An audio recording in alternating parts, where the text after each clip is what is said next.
bienvenidos a su clase virtual sobre el proyecto educativo. Este taller de trabajo final les permitirá elaborar un proyecto que pretenda cambiar la realidad. Ustedes en los módulos han visto varias cosas, ¿no? Han visto unas cosas más teóricas, otras más analíticas, pero donde realmente ha confluido su estudio ha sido en el elaborar propuestas, elaborar estrategias que cambien la educación y la hagan más activa. Por tanto, en este paradigma socioformativo, lo que menos se ve es este tipo de clases donde solo la docente sabe todo y es la que habla, ¿no? Este es un momento pequeño en el aula porque lo que más debemos planear es la parte activa del estudiante. Pero cuando damos un paseo por las aulas de San Simón, por ejemplo, nos damos una vuelta, vemos una tras otra que las clases siguen siendo con el profesor que está delante y que tiene la pizarra, que máximo tiene un PowerPoint o un Prezi, tal vez si es más moderno, pero la educación no ha cambiado. ¿Por qué? Porque también vemos que el público está pasivo, que está tal vez distraído, mirando el celular, poco motivado, tal vez un poco asustado. Entonces es en estos síntomas donde se evidencia el problema que ustedes tienen que diagnosticar. Por tanto, la primera parte de su trabajo final es el diagnóstico y lo que tienen que hacer es precisamente evidenciar estos síntomas de un paradigma tradicional que pervive aún en las aulas, es donde hay que ir a atacar. Ustedes claramente en su primer trabajo se han dado cuenta que desde distintas miradas, desde distintos contextos, se puede evidenciar este problema, porque han comentado que en mi materia la metodología no funciona, que los estudiantes no saben tomar apuntes, y un montón de cosas que han surgido en sus propios diagnósticos que evidencian que existe este problema, que es la pervivencia de un enfoque tradicional, conductista, y lo que ustedes tienen que proponer es precisamente el enfoque socioformativo, que es el activo, aula dinámica, estudiantes comprometidos, autónomos, que no tienen miedo a experimentar. Incluso ustedes mismos a veces tienen miedo a explorar nuevas cosas, no saben cómo hacer, pero la realidad de la educación de hoy es que deben ser aprendices autónomos. ¿Por qué?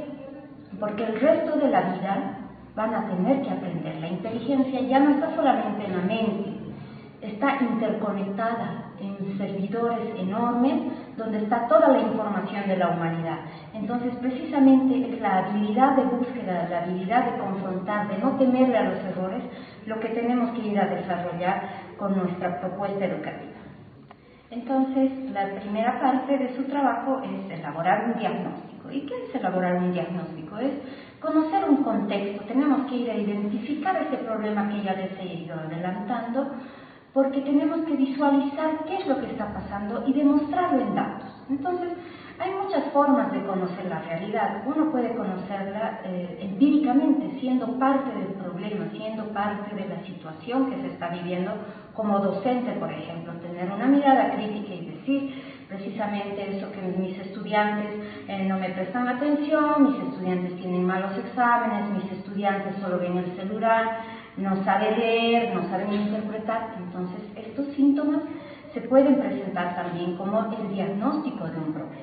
Lo mismo si uno es estudiante, puede decir, no entiendo la materia, no me gusta, no sé investigar, no sé cómo hacer, y también desde su testimonio como estudiante puede visualizar, diagnosticar el problema. Entonces, estas son formas más cualitativas que son válidas para hacer un diagnóstico, una investigación de situación. También hay formas cuantitativas, se pueden sacar datos, se pueden hacer encuestas, se puede hacer una muestra, se pueden aplicar estas encuestas a la muestra y se pueden sacar resultados. El 80% de los estudiantes abandona en el segundo año de la universidad. El 30% de los estudiantes no comprende de qué se trata la materia ni la aplicación que tiene en la vida real, etc. Entonces, tenemos que hacernos un cuestionario para aplicar la encuesta y sacar de ahí los resultados y presentarlos de manera descriptiva, como nos dice la estadística descriptiva, son datos numéricos. También podemos hacer pruebas de hipótesis.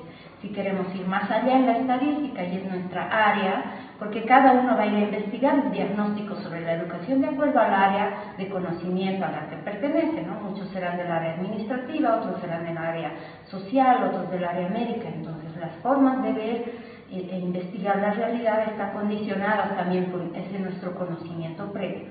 Ninguna de estas formas puede anular a la otra, ¿no? Son formas importantes que muestran el problema desde distintos ángulos. Por tanto, si vamos a presentar una prueba de hipótesis con una TED Student, por ejemplo, y decimos la significancia es del 95% de que mi hipótesis es correcta, está también bien diagnosticar la realidad de esa manera. También podemos diagnosticar de manera interpretativa. La manera interpretativa es ir a buscar textos, también se llama revisión bibliográfica, podemos buscar documentos de la carrera, podemos buscar la revista Universidades en Cifras de la universidad, podemos buscar noticias que hablen sobre este problema. La cuestión importante es enfocar lo que queremos encontrar. Estos síntomas que evidencian que la educación ya no es pertinente, que la educación no es efectiva, que la educación sufre de ineficacia, qué sé yo, como uno quiera verlo desde el área de conocimiento que tenga. Un médico podrá decir que es como un problema, una enfermedad lo que se está sufriendo y va a ir a determinar qué síntomas tiene esa enfermedad. Lo mismo, el estudiante será como un paciente que demostrará qué síntomas se ven de este problema, etc. Entonces, en esta etapa de diagnóstico se puede usar también la forma compleja de conocer la realidad, usando lo cualitativo y lo cuantitativo en una forma unida, y va a mostrar más ángulos de esa misma realidad, porque es un solo fenómeno, y como la vayamos a ver, se van a evidenciar estos problemas de una manera más precisa, más interpretativa, más social, como sea. Igual se va a ver que existe un problema en la educación y se va a evidenciar mediante este diagnóstico, aplicando metodologías y técnicas de cada forma de investigar. Bueno, cuando hemos terminado de hacer la etapa de diagnóstico, ya tenemos una idea más clara de lo que está pasando y dónde tendríamos que incidir nosotros con nuestra propuesta. Por tanto, el problema lo vamos a determinar en este momento, porque vamos a bajar de las causas a las soluciones que queremos, pretendemos planificar. Por ejemplo, cuando vamos a plantear el problema, también vamos a visualizar los objetivos con los que vamos a incidir. Entonces, por ejemplo, un problema puede ser planteado de una manera afirmativa. La materia X tiene una metodología obsoleta que no ayuda a los estudiantes a bajar a la práctica. O puede ser presentado como una cuestionante. ¿Habrá sido el modelo tradicional el que ha incidido en que los estudiantes no puedan hacer estudio autónomo y no puedan tomar sus decisiones y tener su propia forma de investigar? O puede presentarse desde una forma más hipotética. ¿Será que el aprendizaje lúdico va a lograr subir las notas de los estudiantes? Entonces, cuando tenemos ya este tipo de formulación del problema, claramente vamos a poder también formular nuestros objetivos, que son ya la parte más operativa de nuestras actividades, ¿no? Vamos a ir a enfocar, si vamos a hablar de metodología, pues qué metodologías vamos a implementar. Si vamos a hablar de planificación, cómo debemos planificar, tal vez por competencias.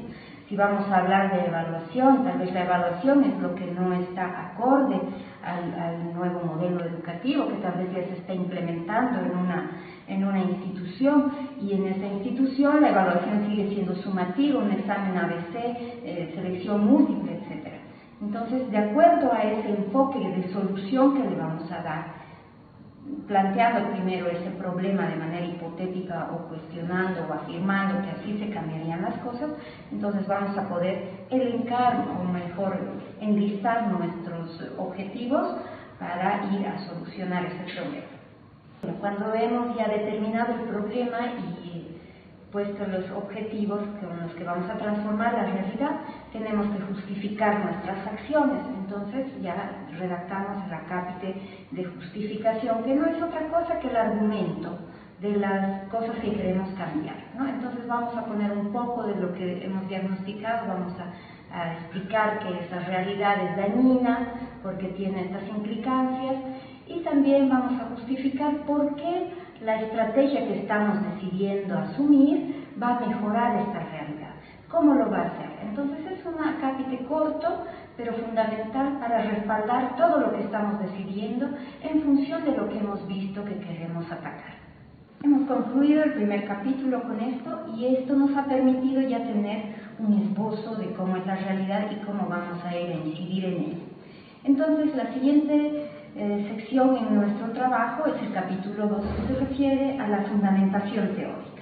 La fundamentación teórica no es otra cosa que apoyar nuestras decisiones en otros estudios que ya han abordado realidades similares. Entonces, como hemos determinado en nuestro diagnóstico que existe un problema, tendremos también en nuestra fundamentación teórica que hablar de ese problema desde la visión científica, la mirada de los que han estudiado el problema profundamente en el transcurso de los años. Lo mismo, como hemos decidido incidir en la realidad con unas estrategias, con unos planes, con unas acciones, tendremos que sustentar de manera teórica la veracidad, si se quiere, de estas decisiones que vamos a tomar para incidir en la realidad. Entonces, la fundamentación teórica va a ser una construcción propia, identificando, digamos, con la visión de nuestro trabajo de taller, pero también tenemos que citar mucho a los autores porque vamos a hablar desde la parte científica. Nosotros ya estamos siendo científicos en nuestra parte de diagnóstico, en nuestra parte de propuesta, vamos a alimentar esto en el futuro. Pero hay otros científicos que ya han hablado de lo mismo. Entonces, esos científicos van a ser la base para que todo lo que hemos decidido en la parte de diagnóstico, problema y objetivos, y toda esa justificación que le hemos dado, tenga también un respaldo teórico fundamental, que es precisamente los fundamentos del currículo, los fundamentos, digamos, más teóricos y que se abordan desde los estudios científicos, los artículos, libros, etc.